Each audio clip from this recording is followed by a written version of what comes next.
میاں صاحب یہ ذرا آج اس پہ ہم خود ہی بات کرتے ہیں. مجھے ایک سٹرائکنگ سملیرٹی نظر آئی. یہاں پہ آپ کو پتہ ہے ایون بھٹو صاحب کے دور ابھی اختتام پذیر ہوا تھا جب جو ہے وہ برزنسکی کو کہا گیا کہ جی ادھر تو انقلاب ہو گیا ہے، تو وہاں پر پھر وہ جو مجاہدین آئے تھے تمام ایمبیسیز کھول دی گئی تھی اور پوسٹر لگے ہوتے تھے. ہم بہت چھوٹے تھے، تیرے بیٹے تیرے جاں باز چلے آتے ہیں.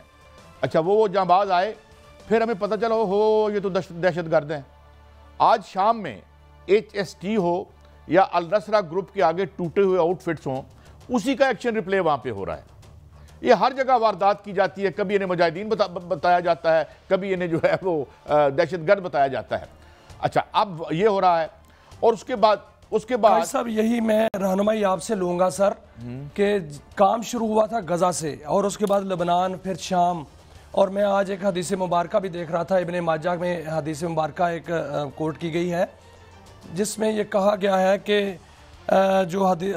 جب شام خراب ہوگا تو عرب خراب ہوں گے. تو کیا سر اسرائیل جو آگے بڑھ رہا ہے یہ گریٹر اسرائیل کی طرف ہی ہے؟ سر میں آپ کو اپنی آج رائے کا موقع ہمیں مل گیا.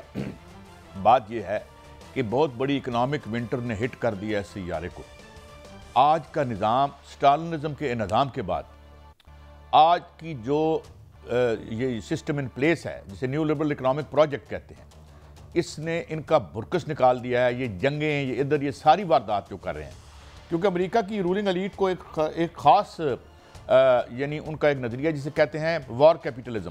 کیونکہ جنگ ہوتی ہے تو 910 وہ ان کا بجٹ بڑھتا ہے، ان کی کمپنیاں مال بناتی ہیں اور وہ سمجھتے ہیں شاید ٹرکل ڈاؤن بھی ہو. ٹرکل ڈاؤن کہیں نہیں ہوا. اب بات کیا ہے؟ بات یہ ہے کہ یہ اسی طرح کام چلاتے ہیں جس طرح میں نے بھی تھوڑی دیر پہلے چلی کی مثال دی. ساری عمر پنوش خیر خرید سے رہا جس نے گلے کاٹے چلی کے عوام کے. بالکل خیر خرید سے سہارتو جو تھا جس نے سویکارنو کا انڈونیزیا میں تختہ الٹا تھا، اس نے جن گنوں سے ایک سٹیڈیم میں لاکھوں انڈونیزین کو شہید کیا تھا، اس کے پاس گنے اور پیسے جو ہیں یہی ویسٹ دے رہا تھا اور اس کے بعد یہ بغلیں بجا رہے تھے. اور پھر یہاں ہمارے ساتھ کیا ہوا کہ جی وہ تو یہ جو آخری صدر تھا جس کو انہوں نے ڈاکٹر نجیب کی بات کر رہا ہوں، اس نے کہا تھا، اس نے صحیح مشورہ دیا تھا کہ یہ جب ہمارا کام تمام کر لیں گے تو یہ پھر آپ کی طرف سے آئیں گے. میرے 5000 سپوت جس میں زیادہ تر میری دھرتی کے ہیں، میری اپنے علاقے کے، اس میں ہمارے سپوت گئے اور 70-80 ہزار لوگ جو ہیں وہ ہمارے شہید ہوئے ان سے لڑتے لڑتے. اور آج بھی ہمارے بچے جو ہیں وہ قربانیاں دے رہے ہیں. وہ گن صاف کرنا چاہ رہے ہیں جو ڈالا گیا تھا. اس افغان جہاد میں سے کچھ ارب پتی نکلے تھے اور یا عوام کو لاشیں ملی. کیا پھر اب باری جو ہے وہ ایک ایک کر کے مسلم ورلڈ کی ہے؟ کیا پھر یہودیت جو ہے وہ پورے مسلم ورلڈ پر چھانا چاہ رہی ہے؟ تو سر کیا پھر میں اسی طرف آ رہا ہوں کہ کیا گریٹر اسرائیل کی طرف پھر معاملات بڑھ رہے ہیں جو کہ ہم یہ صرف یہ سمجھ رہے ہیں کہ اسرائیل نے جارحیت کی اور بس؟ نہیں، میں ایک بات بتا دوں، جتنی کمپرومائزڈ مسلم امہ کی لیڈرشپ ہے، یہ کیوں ان کو یہ وارداتی اوپر مسلط کرنے کی ضرورت ہوتی ہے؟ یہ کیوں کرتے ہیں؟ اس کی کیا وجہ ہے کہ تاکہ کوئی ایسی پالیسیاں نہ بن سکیں جو آپ کے مفاد میں ہوں. اب آپ اگر پچھلی سینچری میں دیکھیں تو 2-4 ملکوں نے، حالانکہ میں سٹالنزم کا سب سے بڑا مخالف ہوں، جن ملکوں نے 4 ملکوں نے ترقی کی، کس نے کی؟ چائنا نے کی نا.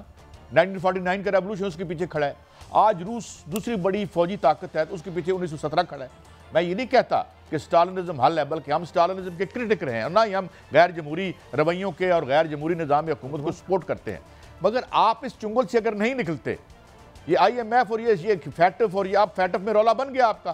اب آپ مولانا فضل الرحمان کیوں آ رہے ہیں ادھر کہ بھائی وہ پیپر مانگتے ہیں؟ یہ کدھر سے پیسے آئے، کہاں خرچ ہوئے، کون بتائے؟ اچھا میاں صاحب آپ کی لائن کٹ گئی ہے میرے خیال میں، دوبارہ میاں صاحب سے. ہاں جی، تو یہ میاں صاحب میرے خیال میں یہ معاملہ یہ ہے کہ یہ ہمیں اپنی قوم کی حوالے سے پالیسیز بنانی چاہیے، ہمیں نیشنلسٹ پالیسیز بنانی چاہیے، ہمیں میڈیا پر لوگوں کی شخصیت کو تعمیر کر کے ان کو مسلط نہیں کرنا چاہیے. میں تو خود جرنلزم میں بتا رہا ہوں 42 ایئرز تو مجھے شاید ہو گئے، اگر میں 85. میاں صاحب جب میں یہ آپ کو ایک بتاتا ہوں کہ کیسے ہمیں بتایا گیا کہ جناب فلاں صاحب تو آپ کے حکمران ہوں گے. یہ بھی مجھے پتہ ہے کس کس کی ڈیوٹیاں لگی تھیں میڈیا میں ان کی شخصیات کو جعلی طور پر تعمیر کرنے کی، اور پھر واقعی وہ حکمران بھی بنے. اور پھر انہوں نے آ کے کیا کرنا تھا؟ انہوں نے یہاں کے آپ نے رپورٹ دی نا مجھے آپ نے مجھے رپورٹ دی کہ یہاں پہ جو ہمارے ساتھ ابھی بیٹھے تھے کہ بھائی پاکستان معدنیات پہ تیر رہا ہے، مگر نہیں، ہم نے امپورٹ کرنا ہے. ہم نے سٹیل کی پروڈکٹس کو امپورٹ کرنے کے لیے اپنی سٹیل مل تباہ کر دی. پرویز مشرف صاحب نے ٹیرف نیچے کروایا اور جناب بیڑا غرق، اور آج بھی اس کو کباڑ کر کے بیچیں گے. جبکہ آج بھی جو انڈیپینڈنٹ سٹیک ہولڈر گروپ ہے اس نے قائمہ کمیٹی میں جا کے کہا ہے کہ ہم لکشمی متل اس کو خریدنا چاہتا تھا، ہم اس کو رشیا نے کہا کہ ہم چلا دیتے ہیں، مگر نہیں، ہم نے اس ہزاروں ایکڑ زمین پہ سوسائٹیاں بنا لی ہیں. لینا چاہوں گا، آج ہمیں موقع ملا ہے. یورپی ممالک کو ایران کا نیوکلر پروگرام کیوں کھٹک رہا ہے سر؟ وہاں سے بیانات آ رہے ہیں کہ ایران جو ہے وہ نیوکلر پروگرام بنا رہا ہے اور اس سے خطے میں پرابلم ہو جائے گا. یورپ کہاں، ایران کہاں، وہ ان کو کیوں ایسا پرابلم ہے سر؟ میاں صاحب جب یہ دھماکے ہو رہے تھے نا تو یہاں کا جتنا ویسٹرن لبرل ہے نا، ہائے دھماکے، نیوکلر سکریپ آ گیا، یہ آ گیا، وہ آ گیا. 2010 میں ہمارے اوپر چڑھانا تھا انڈیا نے اگر ہمارے پاس نیوکس نہ ہوتے تو. پوری دنیا میں امریکہ بہادر اور اس عالمی اسٹیبلشمنٹ نے یہ اصول وضع کر دیا ہے کہ اگر آپ کے پاس ایٹم بم نہ ہوا تو ہم آپ کا عراق بنا دیں گے، ہم آپ کا شام بنا دیں گے، ہم آپ کا افغانستان بنا دیں گے. ہمیں کوئی شوق نہیں ہے نیوکس کا، اور میں بھی اس کو نیوکلر سکریپ ہی کہتا ہوں.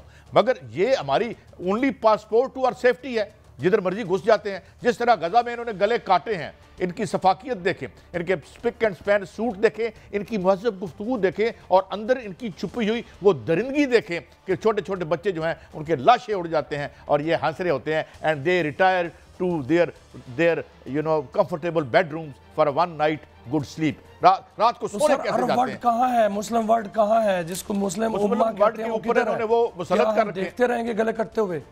مسلم ورلڈ کے اوپر یہ کیوں مسلط کرتے ہیں ان کو؟ یہ آئی ایم ایف، یہ جو واشنگٹن کنسنسس تھا، یہ کیا تھا؟ ہمیں غلام بنانے کے لیے تھا.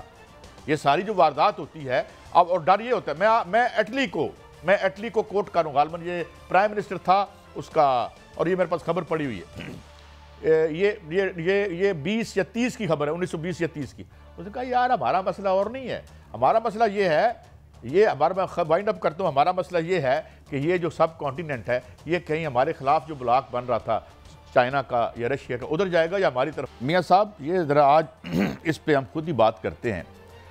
مجھے ایک سٹرائکنگ سملیرٹی نظر آئی یہاں پہ. آپ کو پتہ ہے ایون بھٹو صاحب کے دور ابھی اختتام پذیر ہوا تھا جب جو ہے وہ برزنسکی کو کہا گیا کہ جی ادھر تو انقلاب ہو گیا ہے، تو وہاں پر پھر وہ جو مجاہدین آئے تھے تمام ایمبیسیز کھول دی گئی تھی اور پوسٹر لگے ہوتے تھے. ہم بہت چھوٹے تھے، تیرے بیٹے تیرے جانباز چلے آتے ہیں. اچھا وہ جانباز آئے، پھر ہمیں پتہ چلا ہو یہ تو دہشت گرد ہیں. آج شام میں HST ہو یا النصرہ گروپ کے آگے ٹوٹے ہوئے آؤٹ فٹس ہوں، اسی کا ایکشن ریپلے وہاں پہ ہو رہا ہے. یہ ہر جگہ واردات کی جاتی ہے، کبھی انہیں مجاہدین بتایا جاتا ہے، کبھی انہیں جو ہے وہ دہشت گرد بتایا جاتا ہے. اچھا اب یہ ہو رہا ہے، اور اس کے بعد صاحب یہی میں رہنمائی آپ سے لوں گا سر کہ کام شروع ہوا تھا غزہ سے، اور اس کے بعد لبنان، پھر شام، اور میں آج ایک حدیث مبارکہ بھی دیکھ رہا تھا، ابن ماجہ میں حدیث مبارکہ ایک کوٹ کی گئی ہے جس میں یہ کہا گیا ہے کہ جب شام خراب ہوگا تو عرب خراب ہوں گے. تو کیا سر اسرائیل جو آگے بڑھ رہا ہے یہ گریٹر اسرائیل کی طرف ہی ہے؟ سر میں آپ کو اپنی آج رائے کا موقع ہمیں مل گیا. بات یہ ہے کہ بہت بڑی اکنامک ونٹر نے ہٹ کر دیا ہے سیارے کو. آج کا نظام سٹالنزم کے نظام کے بعد آج کی جو یہ سسٹم ان پلیس ہے جسے نیو لبرل اکنامک پروجیکٹ کہتے ہیں، اس نے ان کا برکس نکال دیا ہے. یہ جنگیں، یہ ادھر، یہ ساری واردات جو کر رہے ہیں، کیونکہ امریکہ کی رولنگ ایلیٹ کو ایک خاص یعنی ان کا ایک نظریہ جسے کہتے ہیں وار کیپٹلزم. کیونکہ جنگ ہوتی ہے تو 910 وہ ان کا بجٹ بڑھتا ہے، ان کی کمپنیاں مال بناتی ہیں اور وہ سمجھتے ہیں شاید ٹرکل ڈاؤن بھی ہو. ٹرکل ڈاؤن کہیں نہیں ہوا.